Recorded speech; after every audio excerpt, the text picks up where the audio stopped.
Okay. Um, so we'll just change the view. Okay, there we go. Perfect. Welcome, Destiny Faye. We're here today to cover a few different amazing adventures that you've had most recently in regards to Dakota Pipeline. Most of all, I just wanted to ask, uh, how was your experience when you first went to Dakota, and how did that kind of progress for you? Okay, yeah, thank you so much for having me. It's a pleasure.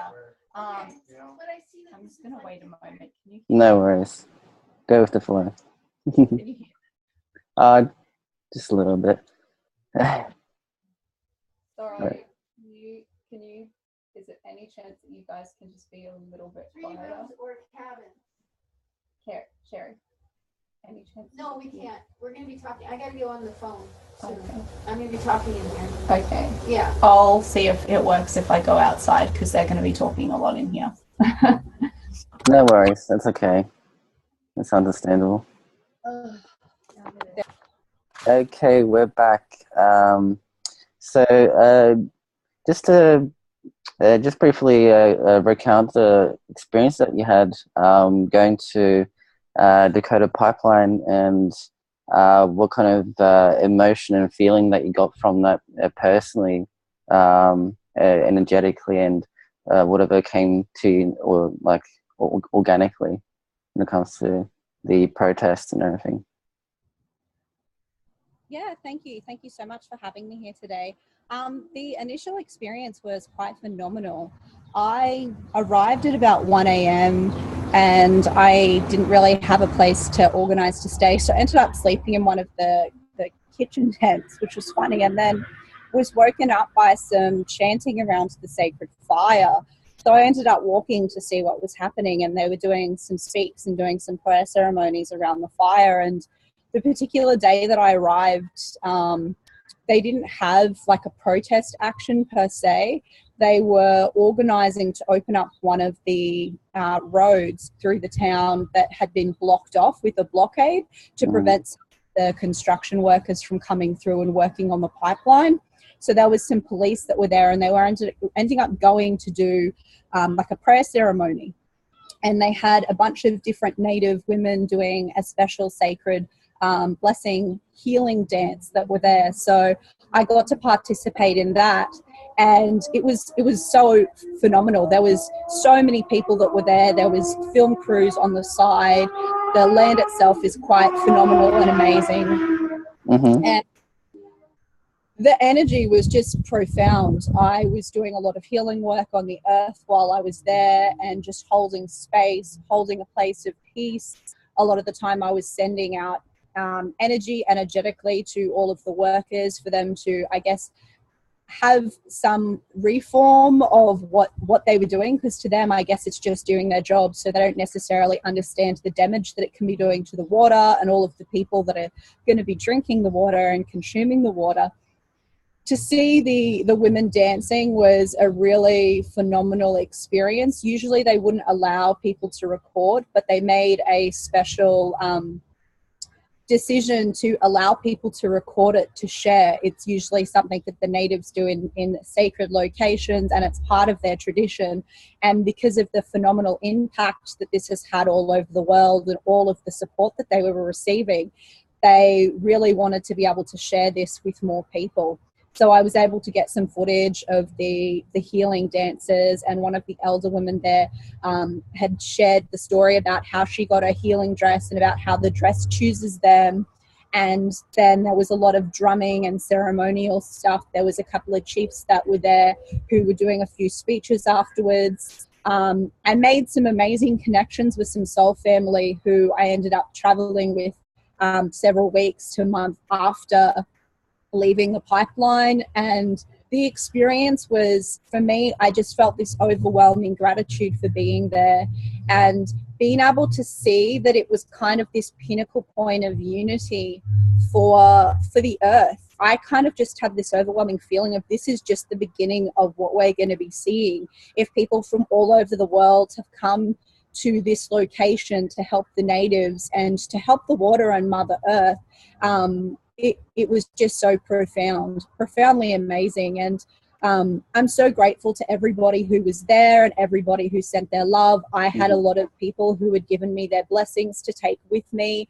I had a lot of my ancestors from my Native American life who had come with me. One of my spirit guides is actually a Native American chief. So for me, I knew that it was really integral for me to take all of the energy that I had there, even if it was just to be present. And I got some footage for a documentary that I'm going to be putting together so people can see the good side of what's happening there and the power that's being created there at the moment. Even if you see there are some things that are happening that are quite sad to see from the other side in the fight to have the pipeline go through. But from the ground level, there was still so much peace and unity that I was able to see throughout people from all over the world. And I feel having that energetically there is something that is really powerful and transformational. A lot of the people that I interviewed about their experiences there had similar experiences. Some of them had only been there a few weeks, and they said just being there, even if they weren't involved in any actions, was such a transformational experience. Some of the people that I had the honor of interviewing had only been there for a day, and they said that they felt like it was home. They'd just been there for a single day and they had to leave because of prior commitments and wanted to come back again. But just the capacity of love and interaction between all people all over the world and care for nature and for Mother Earth was just phenomenal. I was privileged to share some of my poetry around the sacred fire. I was able to see some Kiwis from New Zealand do the haka, and people sing their traditional songs, dances around the sacred fire. And that for me nearly brought me to tears. It was just such a huge, I guess, relief and also just fulfillment of knowing that there is so many people who care so much to be there and to do everything they can to support Mother Earth and also to help support the natives of the land too. Yeah, it's actually absolutely amazing to see even the New Zealanders going there and supporting the movement and the energy that was being carried there to really get things going. I mean, everyone was, I think, contributing the way they could do. Like whether you're in Australia, in a small town or a city or whatever, I actually took the liberty of spending a whole night doing earth healing from where I am, and just using let's call it a catalyst to kind of open up the portals, the energies, and connect with Mother Earth and really feel that in my heart space, feeling it pulling me down into the core. And it was profound. Like I did, like, unlike some people when they're under the influence of alcohol, for example, they post silly things on Facebook. For me, it was a message of like really heart-centered, spaced kind of energy, and sharing a few posts on Facebook during that time, that night. And yeah, it was absolutely amazing. And then I think it was days later hearing news that it was supposedly stopped or slowed down, the pipeline was, which was good news.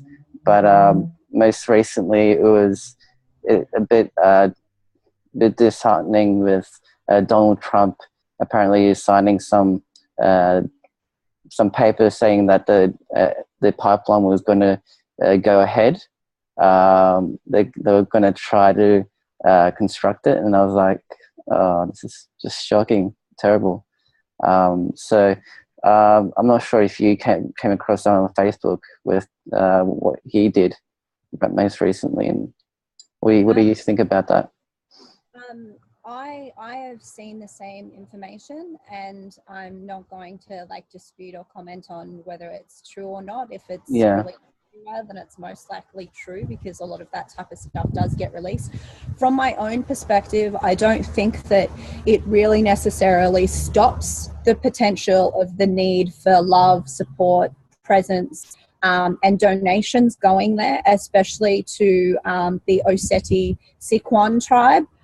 Because they're the main camp there, and there are a lot of camps that are there that have received funds for construction and creating sustainable communities, which is amazing. But the camp that's been there from the beginning with all of the natives of the Dakota lands is actually the Seti Sikwan camp, the Oseti Sikwan camp. And they do really need support of people. They do really need support of prayers. And I feel like that is the most powerful thing.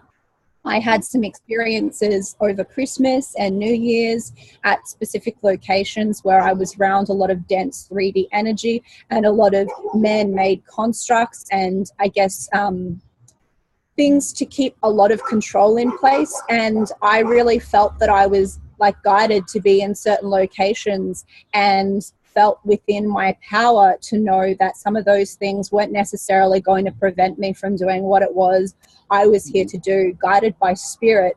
And as I connected to that, knowing the 3D construct that was apparently there to control, even though on the outside it appeared to still be in place, as I held strong to the power and the knowingness of what the potential of spirit is, and all of the love that's growing on the earth, and all of the stuff that's coming together with the new earth and the new vibrations, it just vanished. So I really request for people to hold true within their heart the faith that things are moving forward. And although it seems on the surface things are purging and maybe getting a little bit more seemingly desperate or something to be afraid, just come back to love and come back to that faith of knowingness that there are amazing people in the world, and the energy that we are channeling and holding is really important for what we are wanting to create. And we are co-creators, regardless of what being purged outside of us. We do have that power within us to hold the vibration of what it is we're wanting to see, rather than just allowing the outside world to really affect what vibration we hold.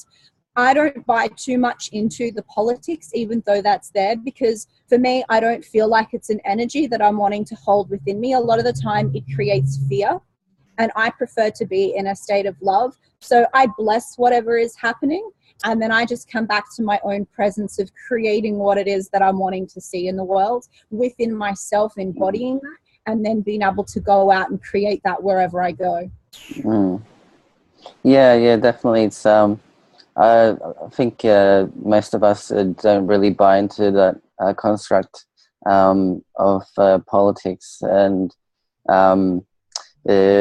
where we're going, it's kind of like you have to kind of solidify your sovereign self, your sovereign being, and your power in a consistent basis, without feeling like you're trying to force it. So when you're really connecting with both the land that you're standing on and also the cosmic energies, you're well centered and calm and kind of zenned out, as people say to me, and able to kind of observe and act accordingly within yourself and naturally. So yeah, just having a good time and a good experience with everything that you're going through. How long did you actually stay there at Dakota when you were there? Unfortunately, I left sooner than I thought I would be there. So I was there for about a week, and I was actually surprised with all of the donations that people had given. A lot of the time there was people who had set up places where they had people come and volunteer to create food to provide for everybody, and there was like tents and sleeping bags and clothing. I didn't have a warm enough jacket when I arrived, so I ended up getting given from donations a warmer jacket and some gloves. But the experience for me, I feel I was guided there specifically to take my energy, to see the experience. There was particular people that I met that were extremely important for my journey and all of the other projects that Spirit's guiding me to work on. So I made some amazing connections with some way showers of, I guess you could say, the next wave of how we can work with social media, how we can interact with each other online, how we can have communities. A few of the people I connected with, they're part of the ASC, the Awakening Sovereignty Collective, and they're doing some amazing work. I became an ambassador with them through some of my own Unity projects, and it was something that I feel was really imperative. There's a few people that I since met who are a massive part of my journey, and I guess massive soul contracts that were actually present there at the same time that I didn't necessarily cross paths with until, you know, like weeks and weeks later.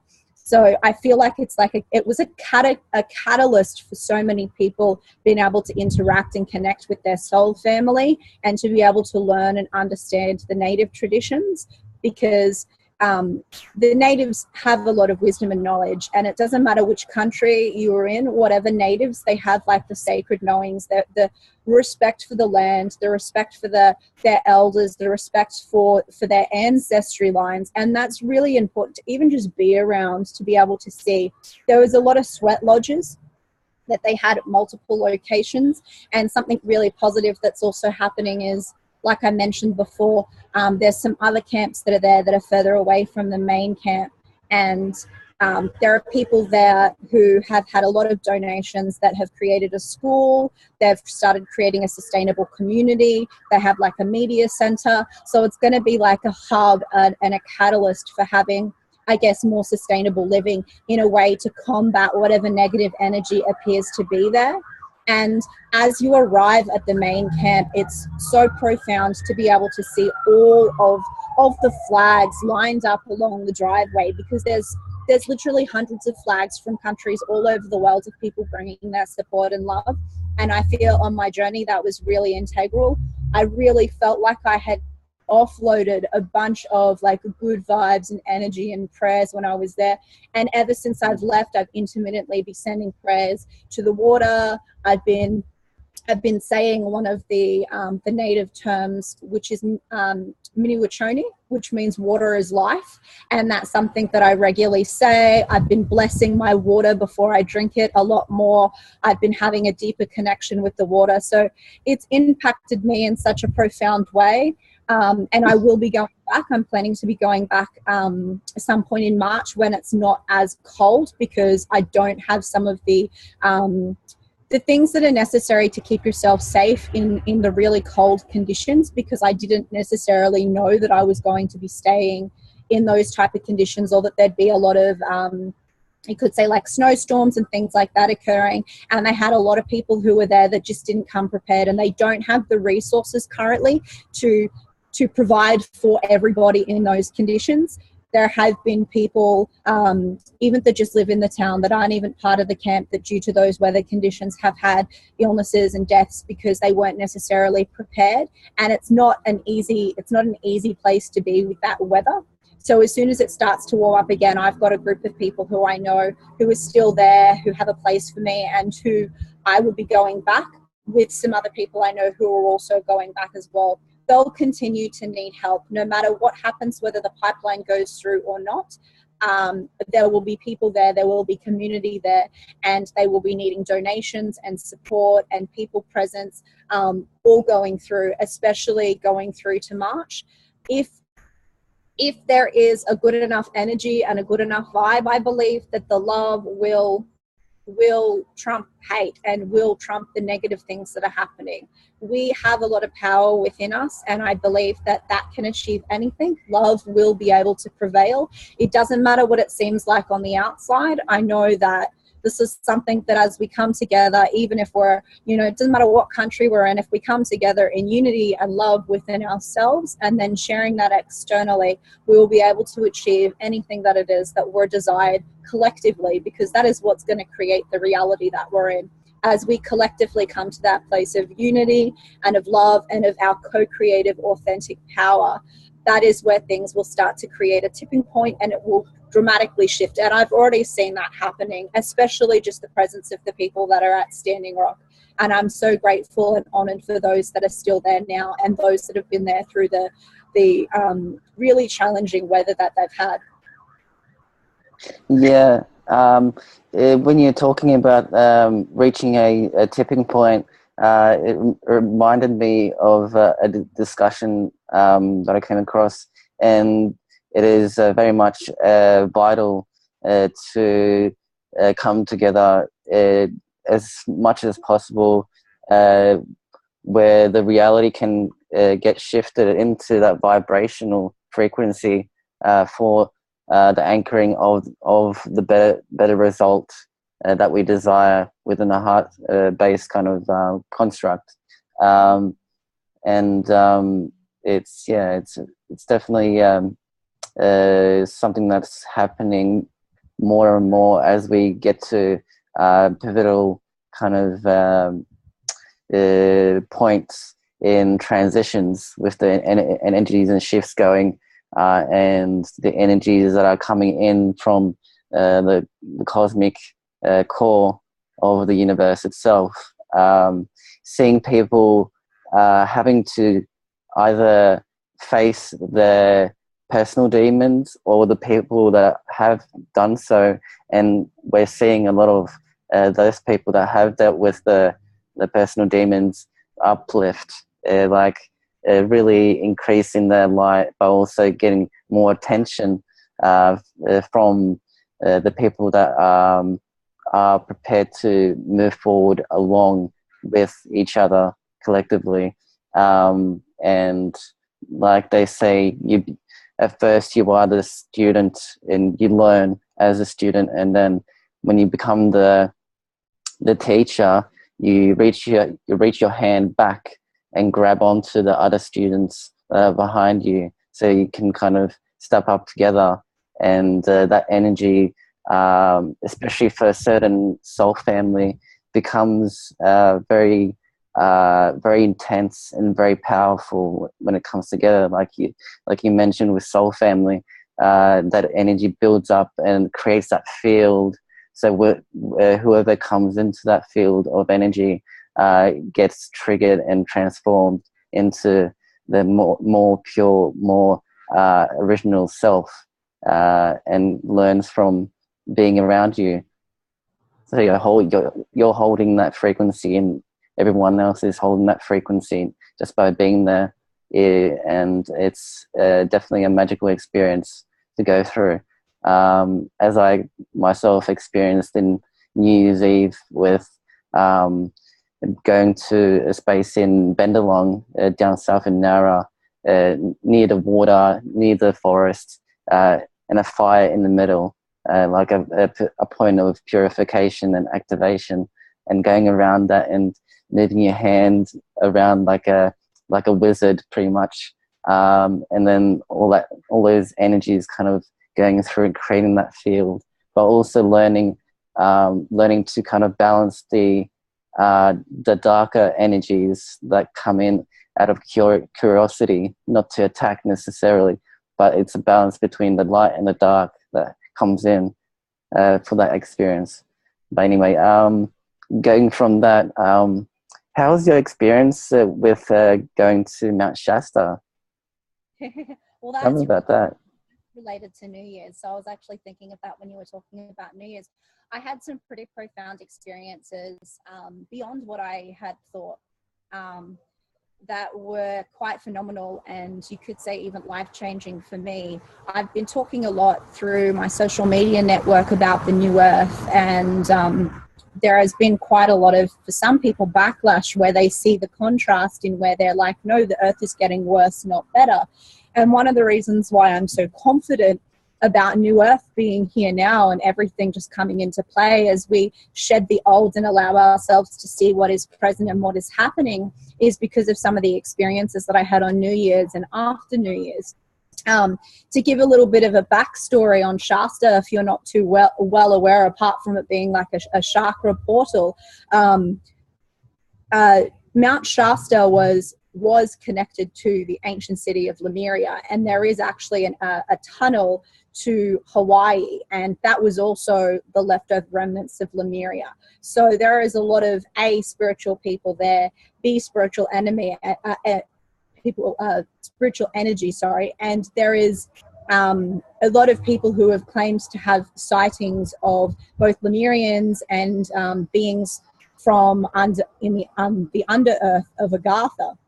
So the energies are quite profound, and I discovered through being there that one of my previous incarnations was actually being a meditation master on Mount Shasta. So it seemed relevant for me to be there for New Year's. It wasn't something that I had preempted. It just all fell into place, and it made perfect sense. I'm going to be going to Hawaii tomorrow, and that's also very related, like I said, to Lemuria. I did feel like when I was going to Shasta, I was supposed to be in Hawaii for New Year's, but as I'm going to be there tomorrow, I'll be there for the Chinese New Year's, so I will actually be there for New Year's. For me, the energy was really profound, like just being sensitive to energy, but on a whole new level, my meditations and my channelings had skyrocketed. The second day I was in Shasta, I channeled a drawing that was nothing like any of my other artwork. A lot of people said it looked very similar to light language or a lot of Teal Swan's work. So I haven't actually seen any of her work, but I'm really curious to look into it because they said it reminded them of her work. And on New Year's, I was fortunate to be invited to a little spiritual gathering with a few people who I had met and people that I hadn't, and it was a potluck, and they had a releasing ceremony, and they had people come together and do soul gazing and sharing love and creating this profound connection. I actually left early because I was guided, strongly intuitively guided, to go up the mountain. I didn't know why. I just felt like I was being told and guided to go up the mountain, so I trusted that. But previous to this, I sat down and went into a little bit of a meditative state, and the experience that I had, which I'd never had in meditation before, was I felt connected to all of my quantum selves, or quite a few of my quantum selves that were situated at different sacred locations and portals all over the earth. Mm-hmm. I had not been told anything about this. I did not really have an understanding of even doing this previously, or that I was even capable of doing this. And it was like simultaneously I was almost in all of my quantum selves at once, knowing where they were situated. I felt my chakras come in like a pillar connection to all of the different main chakras of my quantum selves to create like a rainbow bridge. And I felt that energy grounding into Gaia. I also felt certain spirit guides who I was aware were with me. I felt certain archangels and ascended masters that were with me, helping and guiding me. And for quite some time, I don't even know how long it was, I was just being a channel, holding that energy.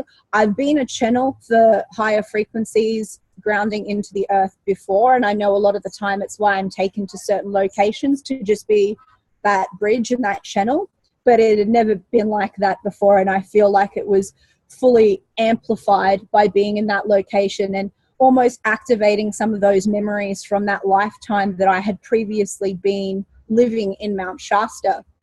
It was quite phenomenal, to say the least. And then the following days after that, I had some more intense, profound meditations.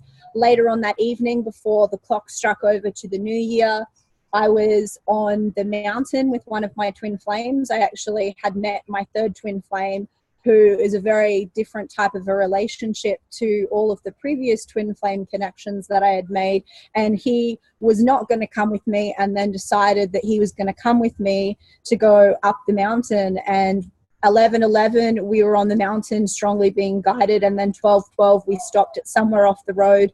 Our car couldn't continue up the road because we didn't have chains on our tires. And there was just like this little area to park in off the road, and we stood there in like a meditation. And one thing I did sense was a strong presence of Saint Germain. Previous to being led to Shasta, I had been strongly connected to Saint Germain and doing a lot of violet flame meditations and activations and transmutations. So that was something that I was very strongly connected to. And then there was stuff related to him everywhere. A lot of people at Mount Shasta seem to have a connection to Saint Germain. And I felt his presence in my meditation, put the violet flame within my heart. So that was something that I was really humbled by.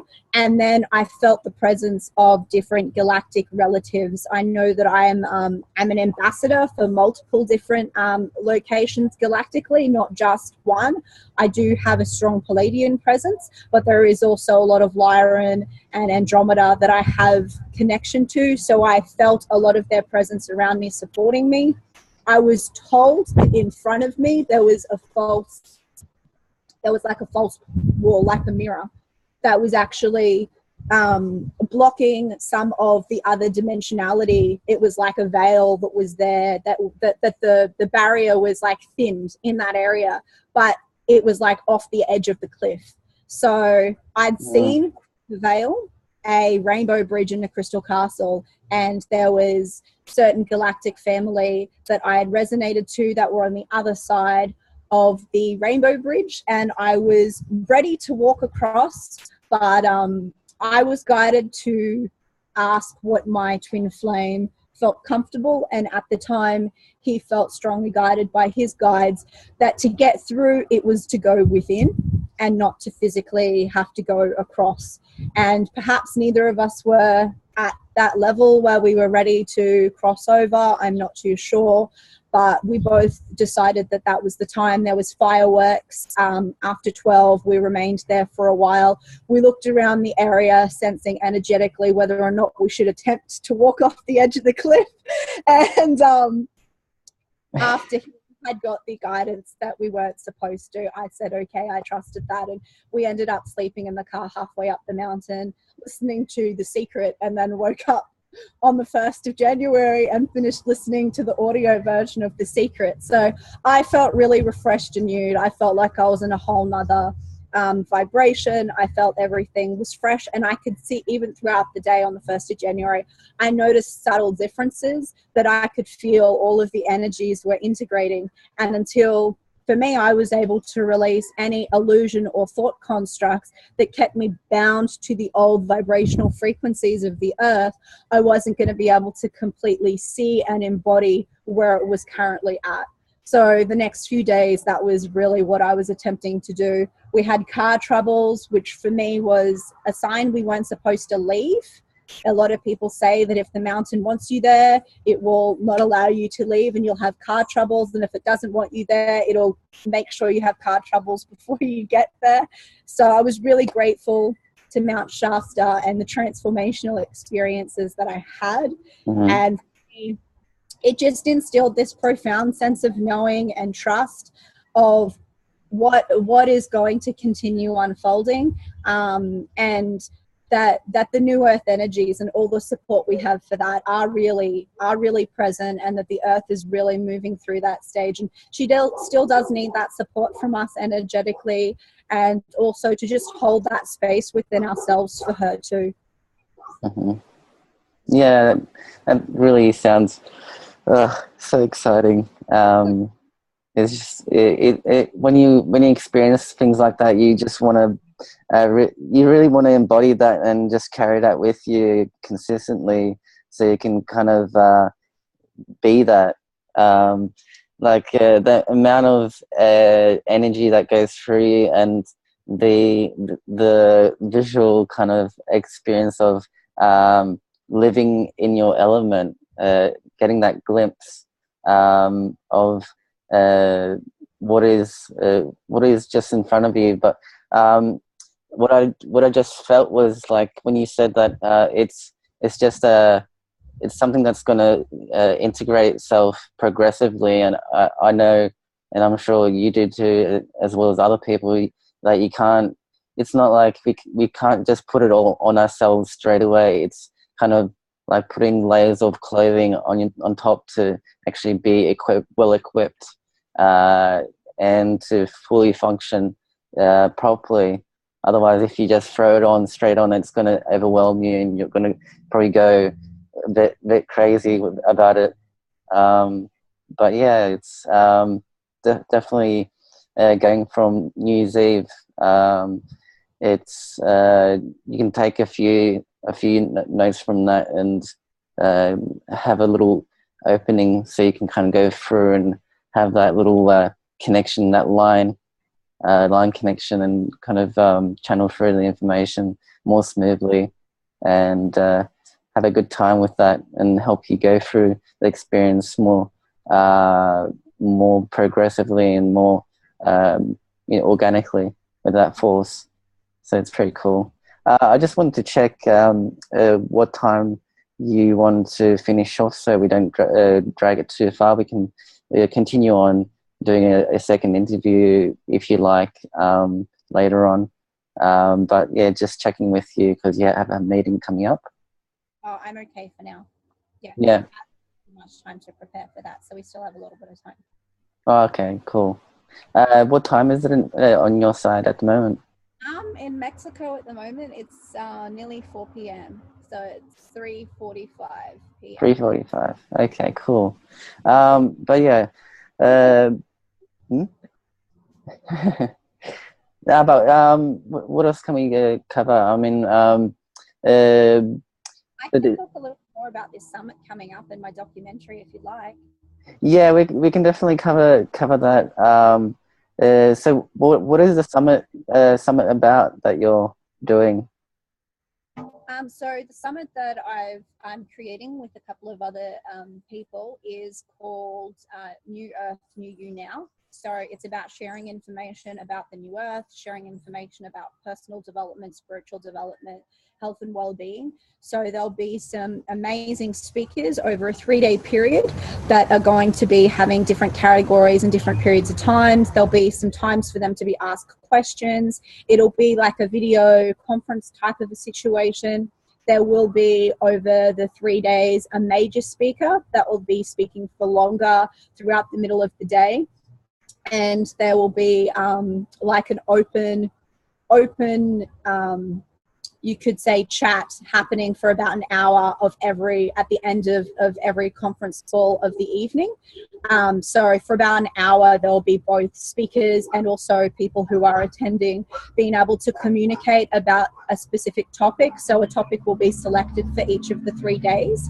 So it will be very prominently about more integration of New Earth energy, a lot of New Earth projects, a lot of spiritual development, personal development, and how people can get both involved and aware of different events that will be happening throughout the year, and different ways that they can get involved. I've connected with quite profound people here in the States, and I know quite a lot of amazing people in Australia. I have a few contacts in some other countries who are doing some amazing work. I've got friends who are currently in Bali with the New Earth Nation team. There's just quite a lot of profound, I guess you could say, shifts in projects, both new projects and previous projects, for grounding the energies of New Earth, for creating more sustainable living, sustainable communities, eco-villages. There'll be a couple of interviews with some people about some of their major projects that will be happening both this year and in the coming years, to be able to ground that energy.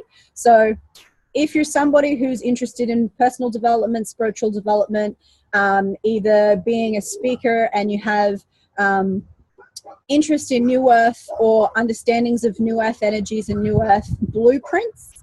For me, a lot of what I've been receiving recently is that a lot of us have different blueprints for the New Earth, and there will be ways of being able to utilize them and connect.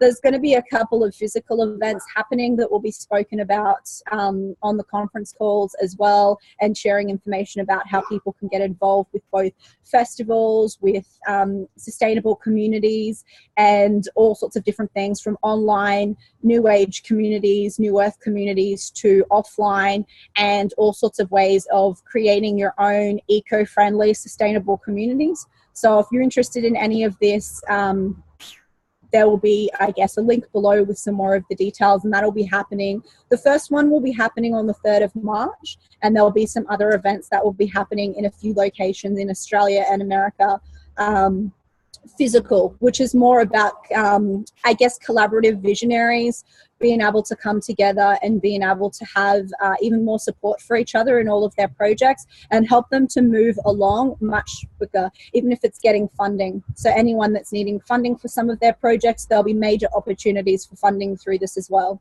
Mm-hmm. Mm-hmm. One of the things I want to touch on as well, that's been a very crucial subject is being able to shield yourself from any interferences at this time, because there's a lot of, it seems to be a lot of targeting going on in regards to the newer light workers coming in, and I've come in contact with a few people that have had psychic attacks, as they call it, for themselves, and I myself have had that happen to me like around 3 years ago, and I was able to kind of deflect that and push it out within days, luckily. But for some people, it's they really get caught off guard and gets attachments that kind of try to push them off track early on.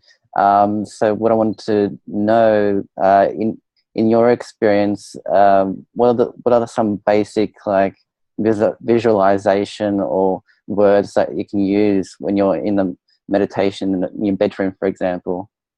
I have quite a few tips, and some of them are also related to an experience that I had before I went traveling. I was very strongly attempted to be stopped from my travels, and from all of the things that I was supposed to be doing on my travels with the different projects that I had going on. So I had quite a lot of both psychic attacks, entity attachments at that time. I learned a lot both about myself through the experience, and a lot of the things that can attract.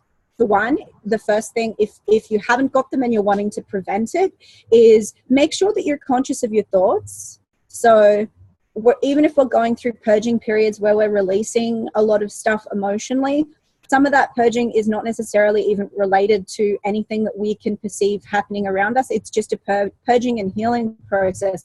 But if you're not being really aware of your thoughts, any negative thought constructs that you're continuing to focus on or give energy to, that becomes food for these entities.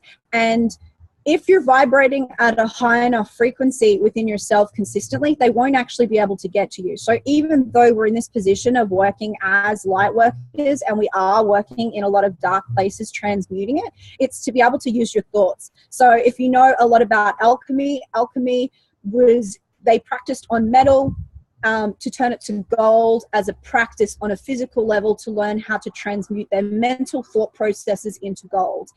And if you do follow any esoteric wisdom, one of the key foundations of esoteric wisdom is that everything in this reality, including physicality, is actually based on mental laws. So if you're not in alignment with your mental laws and your understanding of how you can actually consciously choose your thoughts, that's something that is going to attract them. I know I wasn't personally in the most supportive environment. I was doing a lot of work both on my inner child and my family relationships, and I'd put myself in an environment where I wasn't actually able to do a lot of my clearing processes with both sage, meditation, cutting cords with salt in the shower. There's quite a few different things that you can use to help clear your energy field. And when I wasn't able to do that and I was around a lot of negative energy, I'd allowed it to affect me mentally, and that it had taken me to this level that I had attracted that, as well, to prevent me from being able to continue moving on my journey and stepping into my sovereign power. Something else to keep in mind is, although there are still these entities that don't know better, who just want to feed to survive off our energy, there has been a lot of them that have been taken off this dimension that we have been supported with. And if you feel that you have one, use your command to say, no, you can't feed off me. Use your intuition of your different bodies to associate if one's attached. Often they can attach to the back, and often they do attach to your back because you don't necessarily have that sensation or feeling of them being there. One of the key things that I learned, that I knew that I had actually had an entity attached to me, and I was fortunate. I had a lot of friends who were able to sense it and also help me on a greater level get rid of it by distance healing and helping me to shift my own mental thoughts. was because I knew what my base thought process was. I knew that what I was usually at, even in challenging circumstances, and I noticed I was having thoughts input into my mind that weren't my own, beyond what I was allowing myself to do. And that's when I energetically knew. I felt less grounded, and then I knew that because I wasn't giving myself enough attention for both self-love practices and supporting me being in my power and my authentic self because of my environment, it was something that I needed to change. And for me, that was just a key example that I needed to start changing my environment, and I needed to be more consciously aware of my thought constructs because they were helping to create my reality. So if you feel that you do have one, first and foremost, I would, on your own level, become really aware of the thoughts that you are choosing.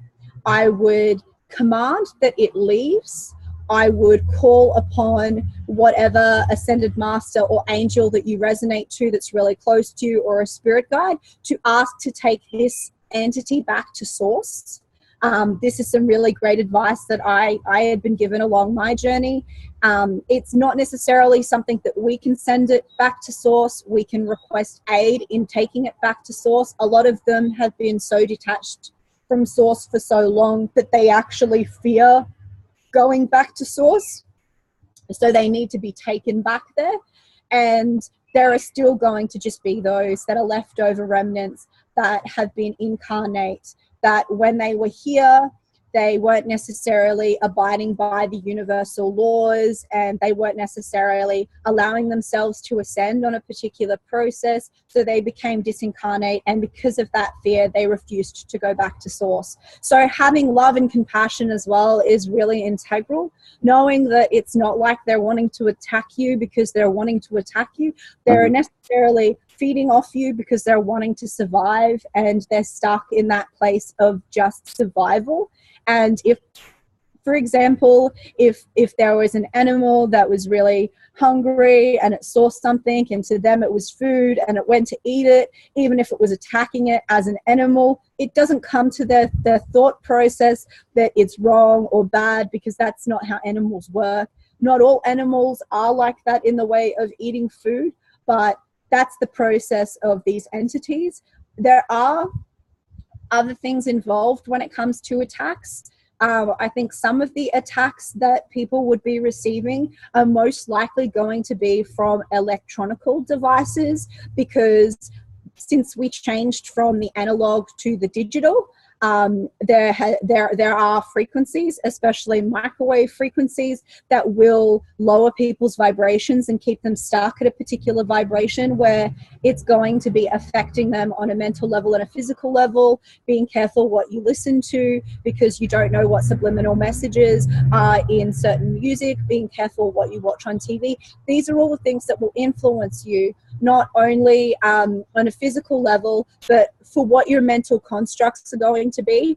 So just being empowered and really conscious with your choices of food, eating as clean as possible, as natural as possible, and what you put in your mind as well, not just the physical food that you eat, but the people that you put yourself around, unless you're in an environment where you're helping that person. In the way of shielding, I recommend certain crystals are really great as like talismans on necklaces or rings. A lot of ones like shungite, onyx, and tourmaline, black tourmaline. These are amazing crystals for helping to deflect negative energy.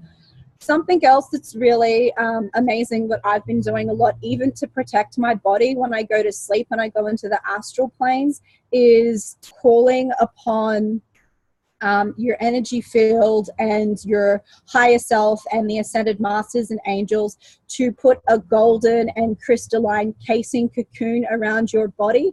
And I also use the violet flame of transmutation, to have like that protection around my body while I leave my body and I go astral traveling, whether I'm lucid or not lucid. Because if we're astral traveling in the lower dimensions, then there are still sometimes those stray entities that are there, or if there is a stray entity around and you're not in your body when you're sleeping, then that may be when they attempt to latch on to feed off you, and then you may not be aware. So things like that, when you go to sleep and when you wake up, setting the intention that you are being protected, calling on, you know, those beings of peace, love, and light, and of unity and source to help protect you, calling upon your spirit guides for protection. And for me, that's been a really amazing thing. I regularly do clearing processes because it's really important for A, keeping my vibration, and B, the energy work that I do with people. So I regularly will use salt for cutting cords, doing cutting cord meditations, chakra balancing meditations, drinking a lot of clean water, blessing my food and my water, and just being really mindful of what I'm allowing to come into my reality. If you're a really sensitive soul, like quite a lot of us are, having a routine around these things just so you can keep at that level of balance and stability in the work that you're doing, I find to be really important. Grounding is also a really important thing, because we will feel tipped off balance, or we won't feel embodied to do the work we're here to do if we're not grounding. So sitting around nature as much as possible, going to the beach, going for a walk, having a meditation where you're sitting on earth, you're having your heart connect to Gaia and to source, and allowing that energy to come in you to feel grounded. Other ways to cleanse your auric field and your energy body is to go to the beach, go to natural water. The water is a beautiful healing element to be able to cleanse all of your etheric bodies and all of your energy bodies. And that's something that I do as much as I possibly can. I always know when I haven't done it for a while, because I can just feel, I feel more lethargic, I feel more drained, I feel less balanced. As soon as I do that, I just feel more whole and complete. They would be the key things, particularly on that topic, that I would, I guess, stress and suggest to people. A lot of the influences that are affecting us, whether they be attacks or not, are things that we have permitted. Based on universal laws, nothing can attack you or harm you unless on some level, based on a choice you've made, you have permitted them. So when you're in your sovereign power and when you're connected to your source inside you and your God consciousness, you know, and you remain in that state of love where you're at a vibration that something else is not going to be able to reach you. So any practice you can have to help get you to that level as consistently as possible will A, eliminate the ability to have you attacked, and B, prevent and help remove anything that may be attempting to attach to you or attack you. Mm-hmm. Yeah. What if the person that's perhaps experiencing a bit of like ungroundedness lives within an environment that's surrounded by a lot of concrete constructs? Like if you're someone that lives in Singapore or Hong Kong, in a busy place, for example, I know people that feel very much challenged by interacting and being around a lot of, let's say, if you're a student or whatever. How can you, for example, utilize your bedroom to kind of cleanse yourself and create a space of energetic protection with crystals and sage and Palo Santo, for example? Yep. So some of the strongest things I would suggest, I'll start first with those people who have very minimal to no resources. One would be candles, because being around that reminds you of the transmutational ability, and the elemental of the flame is quite powerful. Two, even if you can possibly even get a blue candle, the blue energy, which is connected to the throat chakra, is actually about cleansing and also about being authentic and having that balance. So if you can wear blue or have blue around you, or wear certain colors that you feel are going to help enliven and balance any the chakras that you feel might be out of balance. Using sage and Palo Santo are amazing. I much prefer Palo Santo, but whatever you can get your hands on. You have a ritual before showers or after showers where you can cleanse yourself, calling upon your guides, having meditations. I know that there is multitudes of meditations on YouTube. If you don't have the internet all the time, I know that there is a website called offliberty.com that you can download the MP3s of YouTube videos, and also the videos. There's some other websites as well. So quite often I'll just download them onto my phone, and then I'll listen to certain meditations. Even sometimes I listen to like audiobooks when I go to sleep at night, or particular things that I'm wanting to remember, like if I'm learning a different language. Having that is a really good resource. Being outside as much as you can, like even like if that's where you currently live, utilizing the ability to be outside, be in fresh air, use your breath. Something really essential to do is know that a lot of the time we're not using our breath effectively. Start a yoga practice. Use meditation where you're focusing on breathing, grounding, clearing yourself out, and stretching your body in a way that those energies are going to be really supportive and helping you. Some other colors would be really good, like purple, getting to those higher levels. From a grounding perspective, you're wanting to probably use even more colors like your reds and your browns and your oranges, because these are more your base chakra colors. Even wearing them or just having them around you. Creating a good feng shui is important. One of the most important things, I would say, have as many plants inside as you can, or if you have a picture, or have like a water fountain or a bowl of water with rocks in it with like a flower inside it, a vase of flowers, having as much nature inside as you possibly can, making sure that you're having a lot of water around you, and the different elements, as many of the external natural elements as you can have inside. Something else is using aromatherapies, using, there's all sorts of really top line great oils that you can use, both for, if they're food grade, taking them. There's different ones that work on different chakras, or diffusing them, putting them in an oil burner for a cheaper alternative. And those types of things help to change both your energy bodies and your mood. They help to change the feeling in the atmosphere. They're great for helping get you into a different state of conscious awareness. There are certain teas that I know that are really great. Chamomile is another way to get nature into you. That's great for calming, especially for your stomach. Things like ginger, great for digestion. I think that's good for grounding as well. So there's all sorts of different things that you can use in the way of teas, plants, natural things outside you, natural colors that you can have around you or that you can wear. Listening to music that's like waterfalls, or different things that just make you feel really grounded. Different forms of movement like dancing.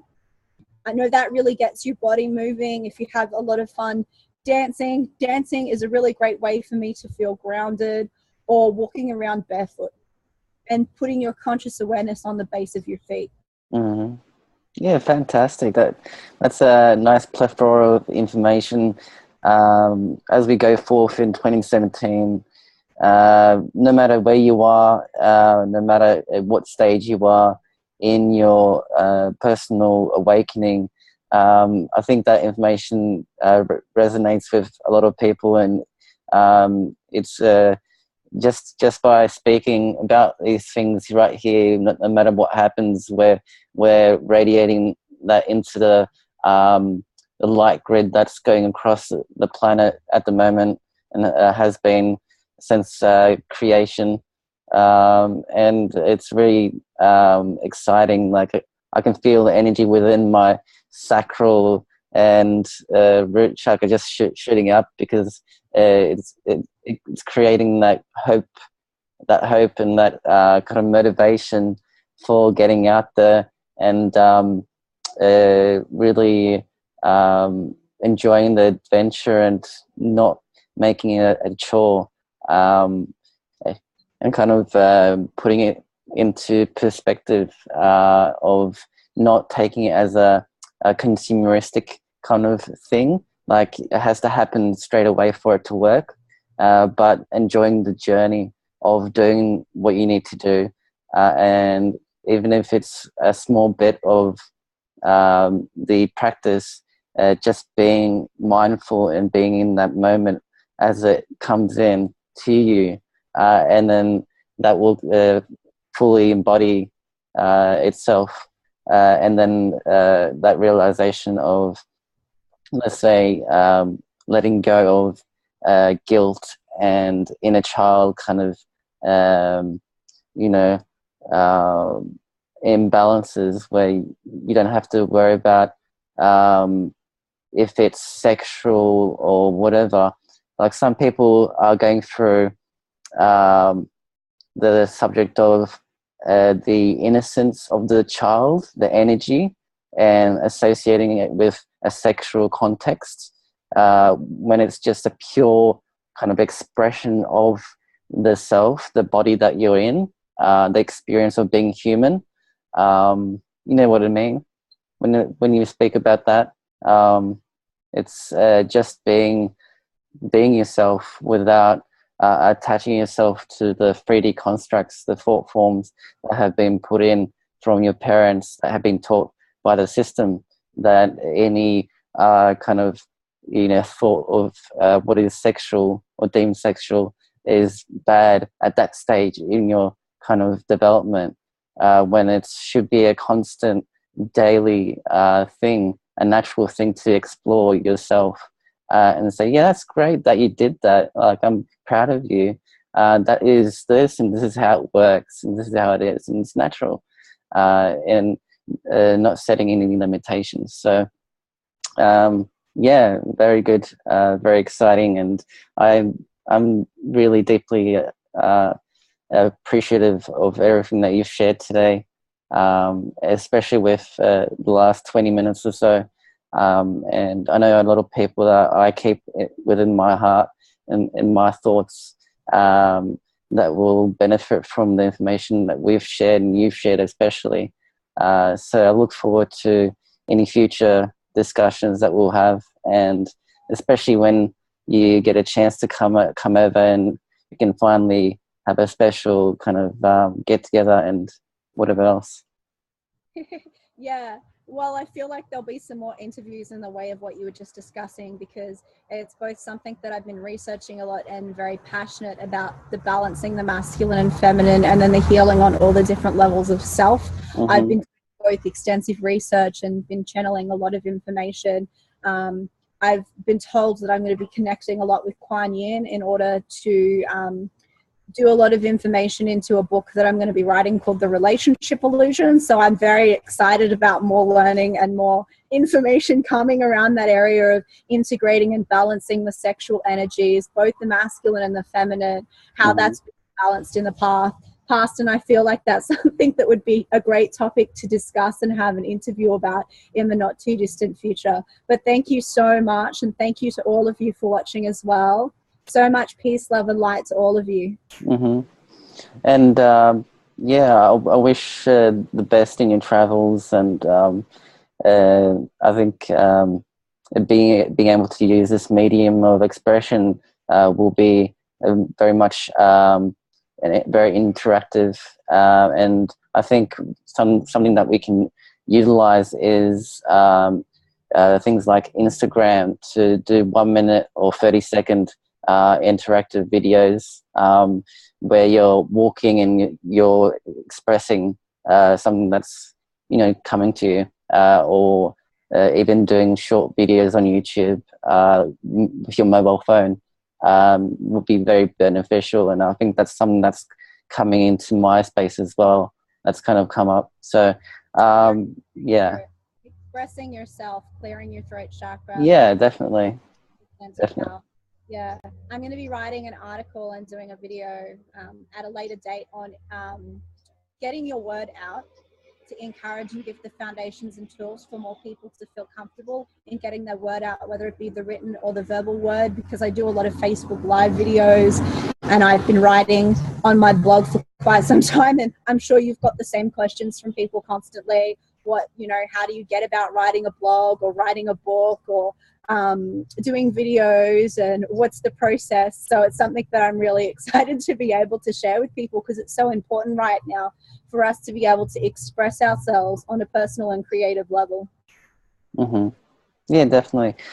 So just to finish off, from me personally, thanks for everything that you do, and I hope that everyone has enjoyed watching this video. And if you have any other questions for Destiny Faye or myself, you can contact myself through my Facebook page, as well as I will provide the links for your page on the description below that can be sorted later on.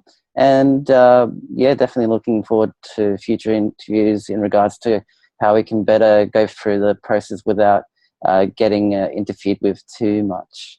Because it's both a learning curve to experience the darker energies, as well as being able to be in your light and in your space wherever you go. So take care, everybody, and talk to you soon.